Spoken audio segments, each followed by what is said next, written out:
Hey everybody, I'm back with another thrift store find. So every so often I run across these big 17 inchers, and you can see this one is a 17 incher. This is my Dell, and I really like this laptop.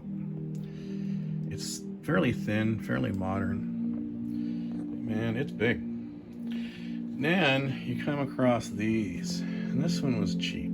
That's why I picked it up. But it's a Gateway NV73 with the old 17.3 inch display. Yeah, so I mean, it isn't that bad when you look at those specs. Those aren't that bad when you really think about it in the scheme of things. But anyway, it's Windows. It is a Windows 7 running the AMD.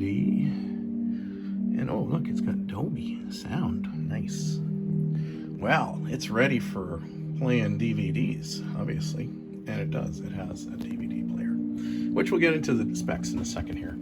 But I just wanted to kind of make a size comparison. I want to do a size comparison between these two laptops, this Gateway versus the Dell. I was just curious which one had the bigger footprint. So let's see if I can put this on top one-handed without wrecking it. And who's bigger? Because you know size matters. This thing's a Godzilla. What did I just look at this thing? Yeah. It's pretty much very eclipsing that that Dell. Okay, so enough of that. I will be back in a second with an actual real computer setup of this system and review. Okay guys, I'm back. I just had to basically set this up as I would normally use a computer like this. Now, 17 plus inches of laptop is a little much to take to the coffee shop for me. So this is pretty much how I set them up. Basically a little stand. You can get these for nothing. Just plastic stand, really simple. I got these from IKEA, but you can get them all over the place. I used to use them at my office when I had more employees. But we've been downsizing a little bit and going remote and all that stuff, so not needed as much anymore, but these are perfect because they're designed for 17 inches, as you can see by the footprint of the laptop when this was more prevalent. And these were like desktop replacements, right? So as you can see here, these are the different ports and things. So, you know, you got your Ethernet, your VGA, you got an HDMI there, you got a couple of USB sound. It's nice as the sound is on the side, because if it was on the front, you'd be blocked. So there's nothing really in the front, which is ideal for this kind of a arrangement. Just some indicator lights there. And just to note, the speakers are up here, so they're not blocked either. Some of them are underneath, which is silly. Placement. Okay, so here we go. A couple more USB. You got yourself a DVD and writer and even a modem, just in case, you know, things go really bad and we have to go back in time. And here's the power button, which is slightly broken, but it works. Which I was funny. I was going, where the heck is the power button? Where's the button? It's here. It's freaking here. What a weird spot. Anyway, it's all good. So this is a time when Gateway had been bought by Acer. Acer wanted to expand its market. It's sort of get into certain markets that Gateway had and in the retail space. So it was a good acquisition for them to make, and Gateway was on its way out. So it was good for them to sell out. And yeah, so this is really, if you look at this, what does it say for the Radeon? Acer Incorporated. So this is really an Acer laptop at this stage of the game, but they have it monikered as a Gateway. Of course, the big claim to fame for this is that it's got such a big monitor, so you could play DVDs on it and things like that, right? So really, this is not something I would want to carry around with me. It's very heavy, kind of bulky. But you know, it's a 17-inch laptop and it was 20 bucks, right? So I had to try and get it working again, and I did, because you know, that's the challenge and the joy of thrift shopping. So let's go through the specs now. It's got this kind of CPU, Athlon 2 M300, Caspian is the code name, and you got all those instruction sets, and it's a dual core. And let's go to the motherboard. It's a gateway, nothing spectacular here. AMD type gateway brand, but yeah, we know it's Acer from 2010, so we're going to assume that's likely around the time of its manufacture. And I know it is actually because it's marked on the bottom. So it was manufactured in March of 2010. All right, so we got DDR2 running 4 gigs, running dual channel, meaning that of course it has 2 sticks of 2 clocked at 400, so it's running at optimal. It was manufactured in 2010, so we know that's the original, and it'll be the same for this one. Yep. So original parts.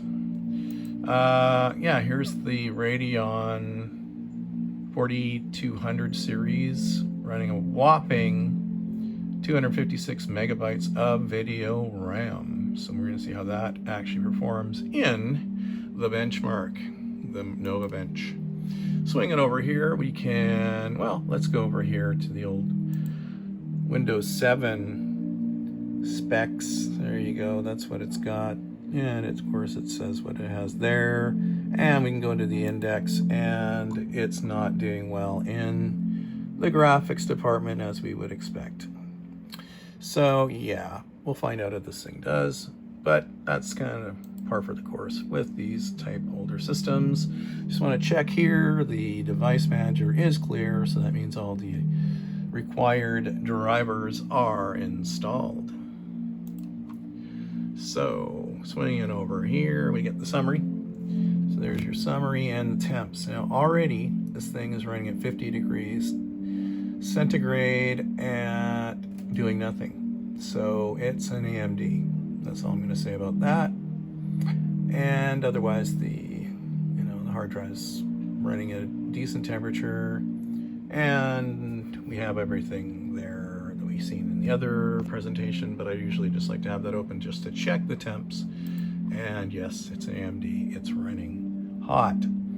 So let's get out of here. Let's move that out of the way here. Okay, there we go. Sorry about that. Let's get the presentation here going. So yes, yeah, it's running. It has a 320 gigabyte hard drive, which is not the original, because we know it says it has a 640. So yeah, it's not running the. It was replaced at some point. This one though, that it does have in it, is 278 days. Okay, let's say 279 days. So not super high miler, but definitely has some power on counts, and it's been used. And it has a caution about reallocated sector count, which is, I seem to encounter that quite a bit on these older drives, but they seem to keep on going for like years and years despite that. So I don't know, just do a backup of your system on a regular basis. I think you're safe. And if it dies at some point, it dies, and you just put a new one, right? So no big deal. If you really want to get excited and spectacular about it, you can probably put in an SSD and install Windows 11 on it. Ooh, or Linux. Ooh, and wow, look out. So, but I like these older systems as they were. So let's just do the Nova Bench test, and let's see what this thing can do. I'm interested in seeing it. I'm suspecting the graphics will not be spectacular. I'm thinking, maybe, okay, I'm gonna get, say, 400s, but I wouldn't be surprised if it was 300s, frankly. But let's see. Let's give this thing a chance. What if it hit like 500s, and I'd be really shocked, but I don't Not with the graphics being what they are. And it's an AMD, so yeah, you never know, right? You never know. That's the thrill of the thrift store find. Buy it for 20 bucks and put zero money into it and see what you can get it to do. All right, so we're about to go into the graphicals here. And yeah, well, not bad. Anything above 50s, I'm happy. So the fact that it's kind of shooting up there, averaging out, I'm sure, to in the, what, 80s or 70s or something. Let's find out. And we're almost there. Thanks for your patience. And what do we get? What do we get? It's keeping us waiting. It's kind of keeping us in suspenders. 300s. Okay, so that isn't surprising. So yeah, but 77 for frames per second is doable. 22, not bad for graphics. I could work with that for a lot of things. Yeah, so, you know, mediocre CPU score. Transfer rate's fine, hardware. And yeah, it's got RAM, you know, it's got RAM. Could probably use, you know, an upgrade on the RAM and probably get some better marks out of it, but you know, it's an old, you know, Windows 7 system. It's good for that. It's good for what it is, right? And it's got the biggest whopping widest screen you'll ever see in a laptop. You could definitely play some DVDs. This is in fact a gigantic DVD player if you really think about it. And you know, for 20 bucks, a lot of people would buy that for just the DVD playing features alone. So there you go, guys. That's going to be my review of this guy, this beast, and what I would do with it, because I never would take this anywhere. I would just hook it up like this. I don't know, can I get this all in the frame? There we go. Yeah, I'd just take it out like this. This is how I'd use it. And that's it. That's all. So, thanks for tuning in on a wonderful Thursday. I guess it's still morning. Thursday morning. So, I will see you in the next video.